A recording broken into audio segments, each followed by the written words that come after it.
X-Men 97, Episode 5. It's called Remember It.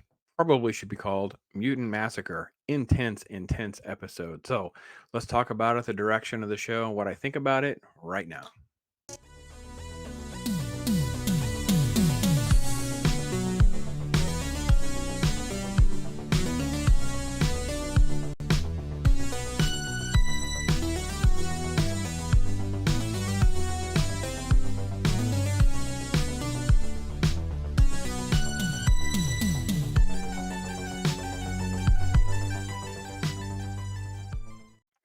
All right, X-Men 97. That's right. Episode 5 is called Remember It.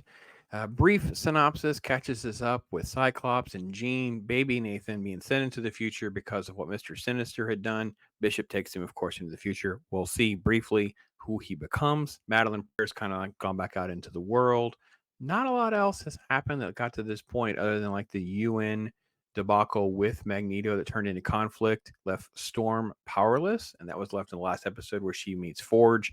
None of that's relevant to this episode. We're gonna put all this on the shelf because I think what they're going for is all of this is happening simultaneous, kind of to what happened in the last episode with Jubilee and the birthday and Storm and Forge and whatever. So it's kind of weird because we're gonna get back to Storm and Forge in the next episode, but for now, it starts with like X-Men reality show, kind of like an X-Men 60 minutes expose, maybe. I'm not quite exactly sure the dynamics they're kind of going for. They all have their little interactions here, and you will see them interacting in different ways. You'll see Cyclops, of course, not handling some of the scrutiny. And of course, then you have Rogue, Gambit, and Magneto headed to Genosha. Now, Genosha is sort of like the mutant utopian paradise island for mutants. They can go, they can be safe. It's sort of Magneto's dream with significantly less violence and bigotry. If that makes any sense. He's basically been asked to go there and become this ambassador. He's had her go there. And you have sort of, Magneto is right. Welcome X-Men. Tons and tons of little cameos. Obviously, we've seen this Morlock before. It just tons of cameos. You're going to see Dazzler. You're going to see all sorts of different cameos. And of course, the entrance point here is the mutant utopian, the vision of both Magneto and Charles side by side here. So all of this kind of is tons and tons of pieces of like dozens of comics. So again, we're still struggling with how do we piecemeal everything in. They get off the jet. They're met by Madeline Pryor because she's there. This is our UN person who's got a scowl on her face, of course, because that's how they present her. And then we get Nightcrawler showing up. So it's interesting they included Nightcrawler now. They haven't really set him up in any way, shape, or form. He's okay in the episode. I don't think they do anything wrong with his character. I think it's all fine. I just think this is again just they throw a lot of stuff together. Oh, here's his name is Exodus. There's also Multiple Man is in the background, so tons of things are happening. The other thing I wanted to get to quickly was just this Rogue Gambit Magneto, not love triangle, but tension because Magneto and Rogue have a past, and we'll get to that. But Gambit's really kind of started to feel under the pressure about how he feels about things and kind of making an issue of things with Rogue directly. Back at the thing, this is all transpiring where, it's not going well. And then Gene sort of walks in on sort of like a, like, I don't know, he's like connecting to Madeline and all that kind of stuff's happening. This is their physical relationship thing happens because they're allowed to have one. It's just all this relationshipy stuff is what kind of is taking place here. I really didn't care for they kind of like rewrote Rogue's powers too. Like she absorbs, but then his magnetic force field basically prevents him from being injured by her powers, and she can actually touch him, and they care for each other. It's just I don't know. This stuff is done well over a lot of issues in the comic book, and it's sort of like rushed here. And then, of course, Magneto and Rogue have this little dance and physical contact before she just sort of like says, "I can't do it." There's fireworks, but during the fireworks, you have an interruption. Madeline Pryor is face to face with her son, which turns out to be Cable. So the audience now knows Nathan is Cable. She knows Nathan is Cable, and it's like he gives kind of a warning, and it doesn't add up to what actually happens next. So she definitely feels like it's a clue to who's actually behind all of this. Because basically what ends up happening on Genosha is a massive, massive attack, multiple scales, tons of mutants are killed instantly.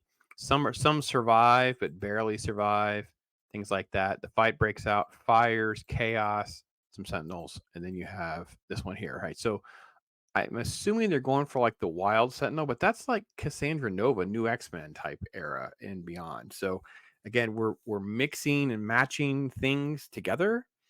So long story short, we are now 5 episodes in. This is exceedingly dark and edgy. Magneto is doing does his due diligence here to save other mutants, and he really has sort of a heroics end, if you will, with how this kind of plays out. Here he looks down, because this kid, this young little Morlock, it's like he loves Magneto, looks up to him.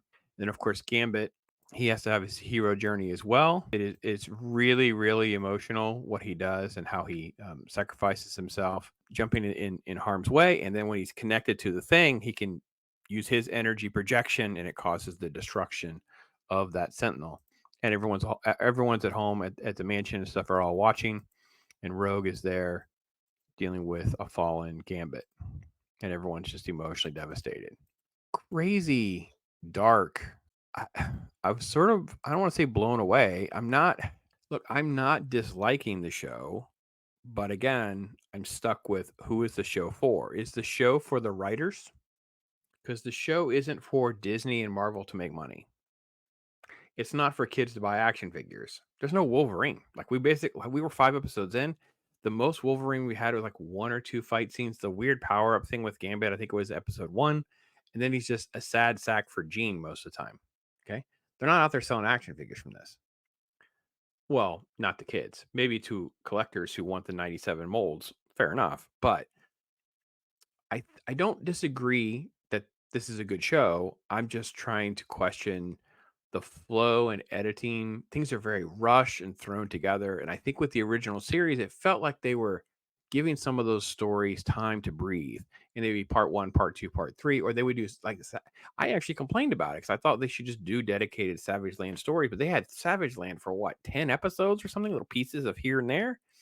So I'm left sort of conflicted because this is a great episode in a lot of ways. Bold, killing off characters. And again, let's just presume, let's give the benefit of the doubt that it matters, right? The characters that pass are gone because it's huge.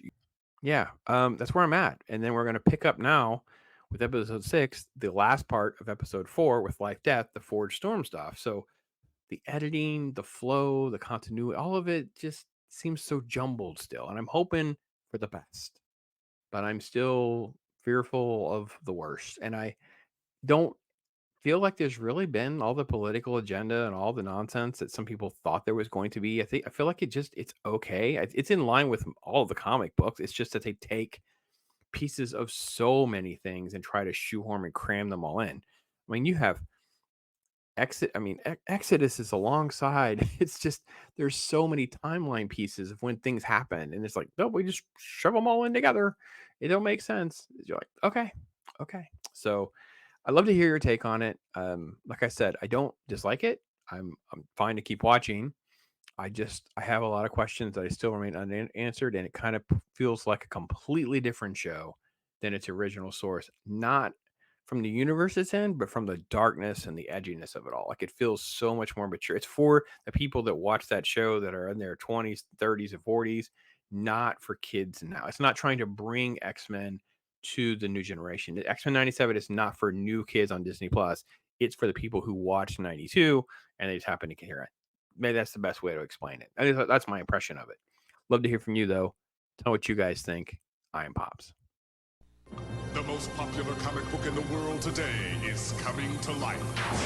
Don't miss the premiere of X-Men Saturday, October 24th on Fox. Surrender, Mutant.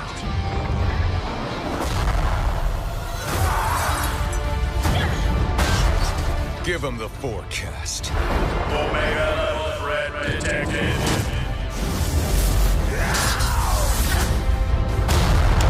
The cards always be in my favor. Hear me. Humanity's days are over. Marvel Animation's X-Men 97, now streaming on Disney+. All new Hasbro product inspired by Marvel Animation's X-Men 97, now available at retailers nationwide. Saturday, May 7th, Larger Than Life Toys and Comics is celebrating Free Comic Book Day. Come on in and pick up your free comics. We'll also be giving away free gift bags to the first 25 customers for over $1,000 in prizes and giveaways. Stop by and meet members of the 501st Stormtrooper Division, as well as Batman and the Joker. We'll also be featuring legendary artist Joe Jusko, artist for Wolverine, Vampirella, and many more. Larger Than Life Toys and Comics, right north of Mall and Clay. Doors open at 9 a.m. Strange and powerful forces are attracting people to Pizza Hut. It's the Marvel Comics X-Men video with a mini comic book, pull-out poster, and trading card, all for only $4.99 with any pizza purchase.